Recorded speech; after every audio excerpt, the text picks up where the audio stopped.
Oui, Madame la Présidente, chers collègues, s'il y a un enjeu qui nous concerne toutes et tous, parce qu'il est vital, c'est bien celui de l'alimentation et donc celui de l'agriculture. Si notre métropole a adopté un projet alimentaire de territoire il y a quelques années, ça a été rappelé, si ma commune s'est dotée d'une stratégie municipale pour une agriculture et une alimentation durable, c'est parce que nous percevons que nous faisons face aujourd'hui à au moins 3 défis. Celui de la préservation de nos terres et de l'activité agricole, celui de l'impact environnemental de notre agriculture et celui de l'accès de toutes et de tous à une alimentation de qualité. Je me réjouis donc, comme maire d'Orvaux, mais aussi au nom du groupe écologiste et citoyen, de l'impulsion donnée par la politique publique métropolitaine alimentation et agriculture que nous a présentée Delphine Bonamy et qui va apporter, je le crois, un appui significatif aux politiques municipales. Je veux ici juste souligner 2 dispositifs innovants. Le premier, il a été largement évoqué, c'est la stratégie foncière agricole.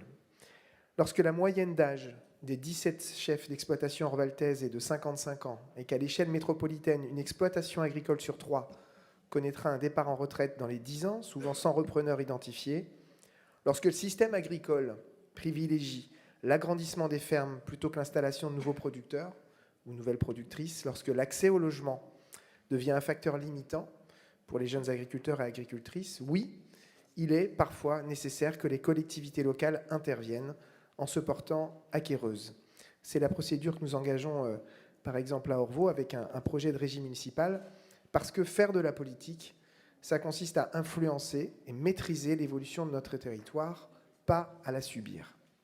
La seconde innovation, c'est l'expérimentation d'une caisse commune alimentaire dans l'esprit de la sécurité sociale de l'alimentation portée par un collectif d'acteurs. Partout, le besoin d'aide alimentaire a beaucoup augmenté ces dernières années. Dans notre commune, nous y faisons face, comme dans l'ensemble des 24 de la métropole, via nos CCAS. Nous offrirons bientôt au Resto du Cœur des locaux plus adaptés. Nous accueillons le secours populaire. Nous soutenons la livraison de colis alimentaires par une nouvelle association locale. Mais pouvons-nous encore parler d'aide d'urgence quand la précarité alimentaire touche durablement une proportion croissante de la population? 68% des ménages français déclarent avoir changé leurs habitudes de consommation au cours de l'année 2022 à cause de l'inflation. 20% les ont même profondément modifiés. Comment concilier ce besoin alimentaire immédiat et la question d'un accès digne et solidaire à une alimentation de qualité? À Orvaux, nous expérimentons des paniers d'AMAP solidaires et nous accueillons à Plaisance l'association VRAC qui intervient dans l'ensemble de la métropole.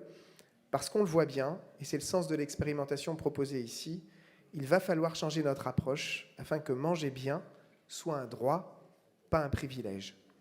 Sur ce sujet-là, comme pour l'ensemble de la politique publique métropolitaine qui nous est proposée, je salue l'ambition de notre métropole et sa décision d'être mobilisée aux côtés des communes et des acteurs du territoire. Et pour rebondir en un mot, réagir en un mot aux propos qui ont été tenus, même si j'imagine Delphine Bonamy y reviendra, je voudrais redire que développer le vélo et la marche à pied dans un territoire, ça n'est pas discriminer ni interdire les automobilistes. Être à la hauteur de l'enjeu de la qualité de notre alimentation, de son impact environnemental, être à la hauteur de la transition agricole nécessaire, ça n'est pas opposer les agricultures, c'est fixer un cap, c'est fixer une ambition. Et dans le contexte de cet enjeu et de cette urgence, soutenir, développer l'agriculture bio, c'est une priorité politique légitime.